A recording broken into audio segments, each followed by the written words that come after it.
The first thing you always smell is sea salt. It enters our home via the gaps in the old wood frame like it owns the place, even when the windows are locked and it is February. Like most mornings, I woke up before the sky turned blue that morning. I could only hear the gentle hum of a fishing boat making its way back to the harbor, since the fog was so dense that I couldn't see the boundary between the water and the sky. The distant throb of the foghorn sounded like a heart pounding through walls. I walked barefoot into the kitchen, feeling the chill of the chilly floor beneath my feet. With each step, the ancient planks creaked.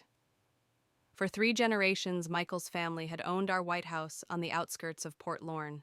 After World War II, his grandfather constructed it, hand-carved the banisters, and installed the shingles himself. Before I moved in with Michael, no Hargrave had lived there full-time for decades, but everyone in town recognized it as the Hargrave Cottage. I loved the kitchen the most. The fact that it faced east toward the lake was more important than its beauty. Lord knows, it needed paint and better appliances. As I drew back the lace curtain, I observed the gulls hovering above the rocks, anticipating their breakfast from the tide. The draft caused the shells on the window ledge to clink together a little. Years ago, I had set them up one for each summer. We were here, I was the only one who noticed the ceremony. Slowly and steadily, the ceiling fan above the table made its recognizable clacking sound. I became dependent on the sound, even though Michael continually promised to replace it, similar to a ticking clock in an empty room. Like evidence that something still had a rhythm in this place, I turned the radio on. Miles Davis's soulful low music played gently at WQXR's early morning jazz hour. Hearing voices that weren't from this house pleased me. They had no idea what I had sacrificed to be here. Michael's voice, gravelly and drowsy, emerged from behind me and said, "Good morning, honey." He entered while massaging his shoulder, the same one he always grumbled about but never bothered to have examined. As shabby as the flooring, his ritual consisted of 3 steps to the counter, 2 scoops of Folgers, a reach for the cracked blue mug, and a pause. "We're out of milk." With my gaze fixed on the ocean, I nodded. "Later, I'll stroll into town." Peggy promised to hold me a carton. He said not rudely but instinctively, "You shouldn't be walking that far in this cold." The kind of worry that left no space for an answer. I used to quarrel. I used to tell him that I liked the stroll because it helped me decompress. Recently, though I simply nodded, I was nodding all the time. After taking a sip of his coffee, Michael took a seat at the table and began reading the newspaper from yesterday. The crossword had slight black smudges from his fingers. Instead of milk, I poured myself some tea and took a seat across from him. On mornings, we didn't talk much. It had been a while since we had. I once believed that this quiet meant that there was serenity. Perhaps we had found something comfortable. Comfort, however, eventually started to feel like invisibility, as if I had become inconspicuous in my own existence. We had spent almost 4 years trying to conceive. By trying, I mean taking temps, counting days, charting cycles, and swallowing supplements. For the most part, Michael waited. Initially, he was optimistic. Next, it's useful. Then silence. He simply left the pamphlets for fertility clinics and adoption agencies on the kitchen counter untouched until I put them away.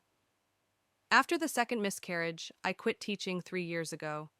"I need time to rest," Michael remarked. Said that since he was a partner at a local law firm, we didn't want my income, and I believed him at first. Perhaps I did need to sleep, I thought. However, idle rest turns into a form of paralysis. I made an effort to give my days purpose. I painted, I cooked, and I worked as a library volunteer. However, it all seemed like borrowed time, something to pass the time till real life resumed. I made an effort to ignore the fact that people in town were more interested in Michael than in me. He's a good one. They would comment at the diner when we stopped in for coffee after church, implying that I was fortunate to have found such a man. He was a decent one, courteous, steady, and devoted. He never inquired about my artwork, though. I couldn't recall which novels I was reading. He didn't notice when I wore the earrings he got me for Christmas the first time, or moved the furnishings, and I didn't bring it up, because calling attention to it was tantamount to making a request.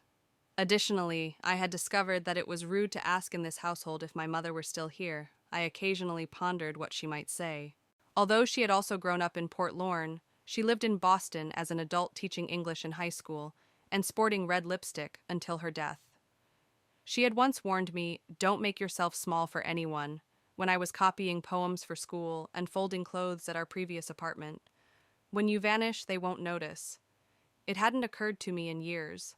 Michael looked up from his paper that morning as the fog started to clear and light spread across the table. He mentioned that Mom would like to visit the next weekend, for a few days only. I take it you don't mind. My jaw dropped closed after that, then opened once more. She purchased the ferry tickets already. She had, of course. I took a drink of my tea. Overhead, the fan squeaked. In the wind, the seashells moved once again, and then I excused myself to the upstairs room with a little instinctive smile, the one with the ancient chest of cedar, the one from which I stored items Mrs. Hargrave before me, before I became courteous, before I fell silent. The cedar chest was the first I opened it, as though I was seeing an old friend that afternoon, after Michael had left for work, and the fog had cleared from the bay. The layers of my previous life were inside brightly inked lesson plans, Polaroids from a road trip down Route 66, and student emails praising me for making Shakespeare seem like real people. My mother sewed a crimson scarf the winter before she died. The scent of woolite cloves and wind still slightly reminded me of her.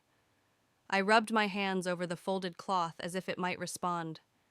The loneliness that results from being by yourself is not the worst type. It's the kind that silently grows next to someone who should be able to see you. As usual, I prepared rice, steamed carrots, and chicken for two at the table that night. I didn't call, but Michael was late. He dropped a folder on the table and gave me an absent-minded cheek kiss as soon as he entered. "We must discuss the updated timeline. What time frame?" He pointed at the folder for the adoption procedure. "Next Tuesday, I have a meeting with the agency set." I was unaware that we were already making progress. He raised his head, perplexed. "We have been discussing this for months." "You did?" I had nodded as usual, fading, not consenting, not disagreeing. With a forced utterance, I said, "We haven't really talked. Since Christmas, we haven't even had a meaningful conversation." Something between bewilderment and impatience made his mouth move. "Claire, what do you want from me? Neither of us finds this easy." "Ask me what I want, please." He didn't respond. He didn't even raise his gaze from his dish. The wind nipped my coat as I strolled along the dock by myself after dinner. The black, motionless sea was teeming with unsaid things. My mother had given us the quilt as a wedding present, and I sat at the end with it draped over my shoulders. The stitching was still sturdy, despite the fabric's use and some fade. I realized then that there was something odd about the picture on my phone. I was looking through old photos of Michael and myself when I stopped on one from his birthday 3 years prior. He had his arm about me and the cake in his lap as we sat on the porch. His mother placed a hand on his shoulder as she stood directly behind us, a hand that never made contact with me. Every picture showed her near him, like seaweed around an anchor. Her presence encircled him. She never stopped organizing, directing, and advocating for us, and I had allowed it to happen. Somehow, I had referred to it as love, just how they are, and assistance. Even though we had recently had our second loss, I recalled the day she brought a baby blanket to our anniversary dinner. She smiled brightly and pressed it into my hands, saying, "For the next one," as Michael watched in silence. When the world decides it's time to move on, grief has no say. For years I had been grieving in silence for myself, for a marriage that had become ordinary, and for children that had never been born. I had a dream that night about waves smashing into the house. Not forcefully, but persistently, steadily. Each one is more persistent than the last, climbing higher. The ceiling fan was ticking like a slow metronome, and a Patsy Cline ballad was playing on the radio. As I woke up, I spent a lot of time looking at the ceiling. A letter arrived in the mail the following day. It was scribbled in an unfamiliar looping script and addressed to me. One sheet of lined paper was within. "Claire, last week I ran into you in the diner. You appeared worn out. Not just physically, mind you, I've been there. We were teachers at the same school a few years ago. I'm not sure if you remember me. June is my name. 2 years ago, I departed from Port Lorne. The best choice I've ever made. Women who cease to smile are forgotten in this community. I wanted to let you know that you still have a narrative. Don't give it to them. No address for return. I was reminded by a ghostly whisper that I hadn't imagined being erased. Michael's mother showed up there early that Sunday. She took over dinner preparation like it was her birthright, moved my spice cabinet for easier access, and blasted the new rug in the living room after unpacking in the guest room. Michael was completely unaware.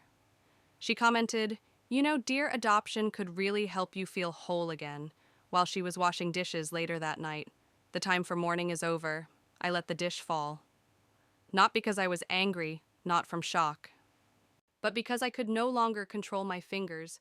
It broke the plate, bright crimson sauce and white porcelain. She puckered her mouth in disdain. Michael stormed in. "Are you all right, Jesus Claire?" I wasn't. However, I gave a nod. As usual, his mom let out a sigh. "She's simply exhausted. She's simply worn out, not in mourning, not shattering, not human. Simply put, I'm exhausted." I was looking at the picture that was hanging by the entrance door that night as I stood in the hallway. The summer we moved in, Michael, his mother, and I stood in front of the house. She had her bearings. At the boundary, I was cropped. Nearly out of frame, I made contact with the glass. Behind the picture, my tiny reflection looked back. I muttered, "No." For the first time in my life, I refused to be clipped. No to being kind. No to silence. I didn't listen to the radio the following morning. Not jazz, nothing new, only the ocean. I needed the quiet. The mist outside the cottage window clung like a second skin, and the air was colder than it had been for weeks. I let the cold wooden planks bite my soles as I stepped barefoot to the porch, tying the scarlet scarf over my neck. I peered out toward the invisible horizon, my breath fogging the glass, wondering how something as vast as the Atlantic could feel so oppressive. I had started to clean. Not the sort of housekeeping you do for visitors. The other type, the kind that looks for things. The extra room was where it all began, the one with which we were never entirely sure what to do. It contained items Michael couldn't quite part with, such as golf trophies, college textbooks, and yellowing newspapers, as well as unopened boxes from 3 moves earlier. An ancient shoebox with the black marker notation, "Seize Stuff," was hidden beneath a pile of picture albums. My heart pounded. I had to have it. My name was Claire, but it had been years since anyone had called me that. All they uttered was "honey" or "Mrs. Hargrave" or absolutely nothing. There were souvenirs from the first year Michael and I dated, including a pressed flower from a hiking trip, concert stubs, and pictures from the beach. I grinned, but when I saw the envelope, I stopped. Thicker than the others, heavy. The color is cream. I slowly opened it. 3 folded notes each, written in a different hand, were inside. Michael gave the first one. 6 months before our wedding, we went on a date. "Claire, everything is quieter because of you. Relax. That's an indication you'll fit in according to Mom. She can be intense, I know that. However you ground things, you don't exert pressure, you allow life to occur without upsetting the status quo. It's not common. I sometimes question whether love should be this simple." That last statement was read twice by me. Simple. Had I only ever been that to him? After the storm, a calm harbor. His mother wrote the second letter. I never saw my name. Just some wedding planning notes, ideas, directions. Everything was forwarded to Michael. "She ought to dress in something sleeved. It is more respectable. A caterer I found refuses to offer seafood. An allergic situation like Ryan's graduation cannot happen again. Subtlety is class." I told Claire. She gave a nod. I believe she finally gets it. I didn't recognize the script used for the third letter. Brief, tidy Michael. "I have finished waiting. I won't stop you from having her if that's what you desire. However, you'll come to understand that simplicity does not equate to morality. No address for return, no signature, only an initial." Even though I had a blanket across my shoulders, the air became chilly. I was unaware that anyone had been before me. Not at all. She was never mentioned by him. He just stiffened a little as we passed a woman at the farmer's market years ago. It seemed insignificant to me. I realize now that it wasn't nothing I knew, because there was a picture hidden under the letters at the bottom of the shoebox. They had creased their joyful faces after folding it twice and then unfolding it. Michael and a woman who didn't nod for anyone, as seen by her dark gaze and chin, tilt arms entwined. They stood before this very mansion.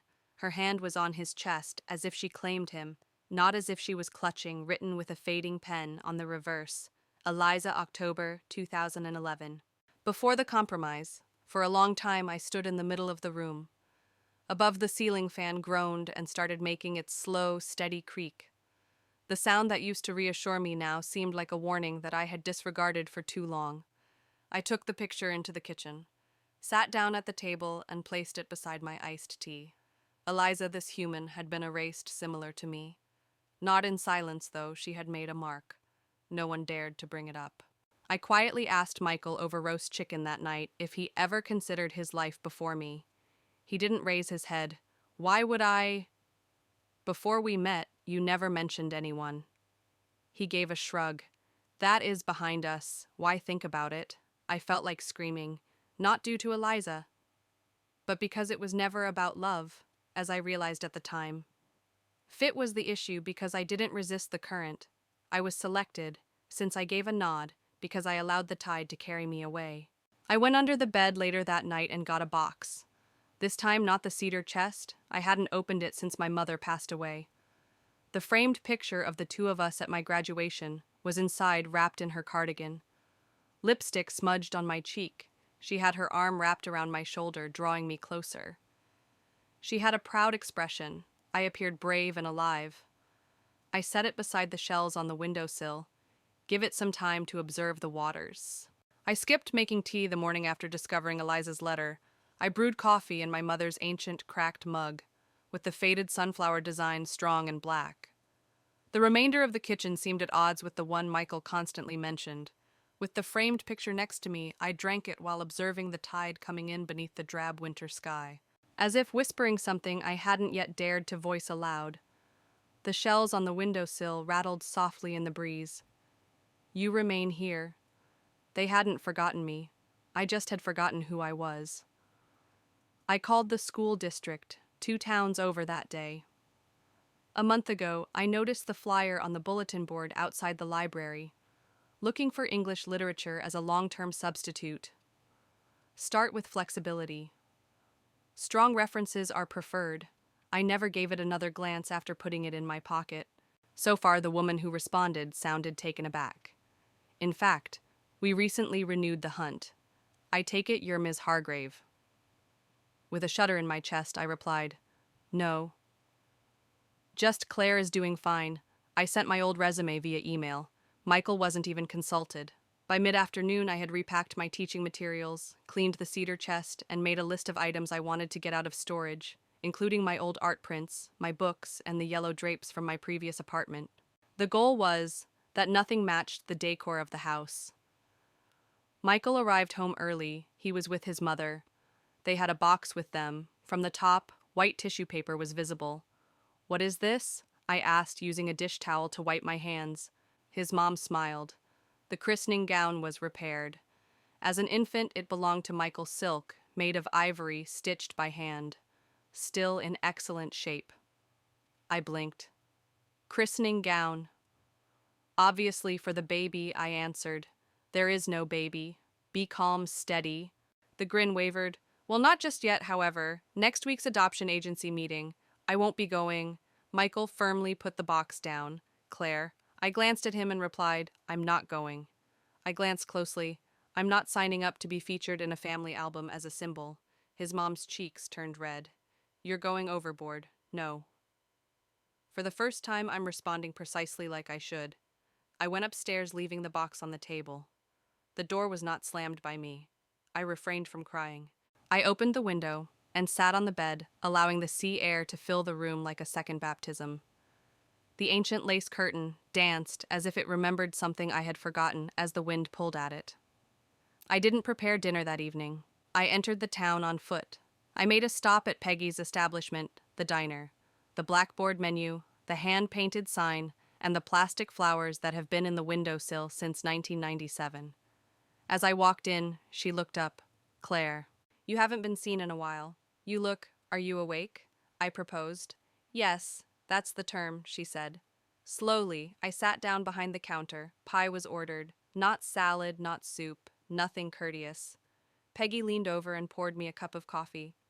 June came in last week. I jerked my head up. She claimed to have written to you. I gave a nod. She advised me to let you know that leaving isn't always selfish. At times, it is considered sacrosanct. The words fell into a quiet lake like a stone. I strolled home when the stars were out. The stars were icy and crisp, scattered across the sky like breadcrumbs that I could follow out of the woods, but not the moon, which was new. On the porch, Michael was waiting. He appeared younger in the lantern's light. Sadder. You went by yourself. Silently, he said, I had to feel the earth. He was unsure of how to respond to that. We sat quietly above us, the fans squeaked slowly and deliberately. I didn't mind the sound for once. I said I read the letters, those that are in the box. He stiffened his shoulders. I'm not upset. I added, Eliza is not the issue, not even your mom. So what? He inquired, that you allowed me to grow small, that I allowed myself to shrink. I pulled back, not in a mean way, as he reached for my hand. Just be honest, I declared. I'm applying to teach again. Does this have to do with fleeing? I responded, no. And it rang true like a ringing bell this time. This has to do with going back. To what end? To whom? To me. The windows were covered in lacy frost on the first day I entered the new classroom. The school, which had just 8 classrooms overall and was hidden behind a library that smelled like printer toner and pine, was smaller than the one I had previously taught at. Welcome, Ms. Claire, was scrawled in hand on the bulletin board outdoors, with thick black marker encircled by illustrations of books and marine life. I liked both. Someone had remembered.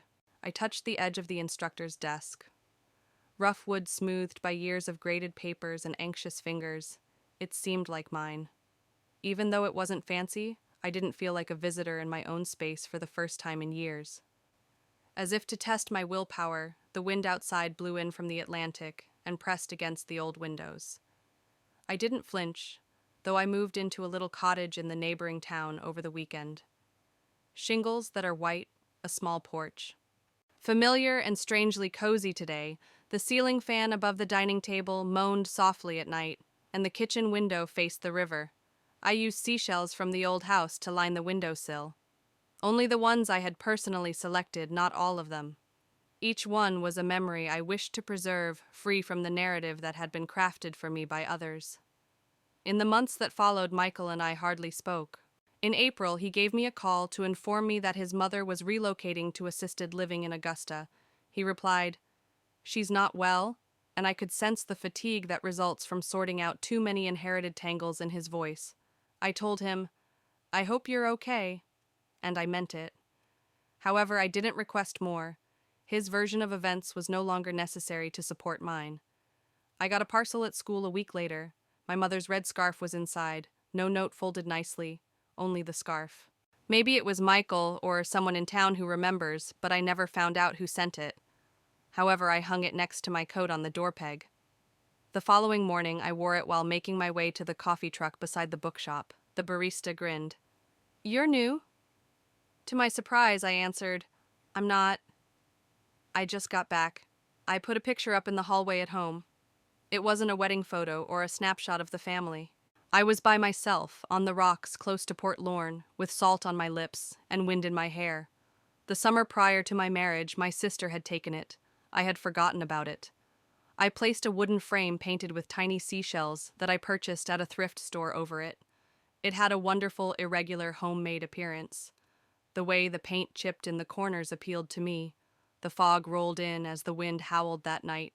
The kitchen window's curtain waved like breath. I sat at the table and graded papers while sipping tea, actual tea. Not the decaf I used to drink out of courtesy. The fan on the ceiling ticked. The shells mumbled something. As though waving to me, the scarf on the peg swung gently. I didn't require a spectacular conclusion. There was no confrontation in public, not a big apology, no story of redemption for those who never inquired about my well-being. Only one thing was present: a woman who was lonely but not alone, a peaceful yet full existence. Even though no one else had taken note of it for some time, it was still an important story, and I discovered serenity in that silence. I appreciate you sticking with me through this story. Sometimes there are no fireworks involved in mending. Sometimes it's just the sound of a ceiling fan ticking in a room you finally own, or a gentle breeze coming through a broken window. Which aspect of Claire's story most spoke to you? Tell me in the comments below. If you think that stories of silent release are worthwhile, please subscribe, and forward this to someone who might benefit from it. You never know who might be quietly returning to themselves.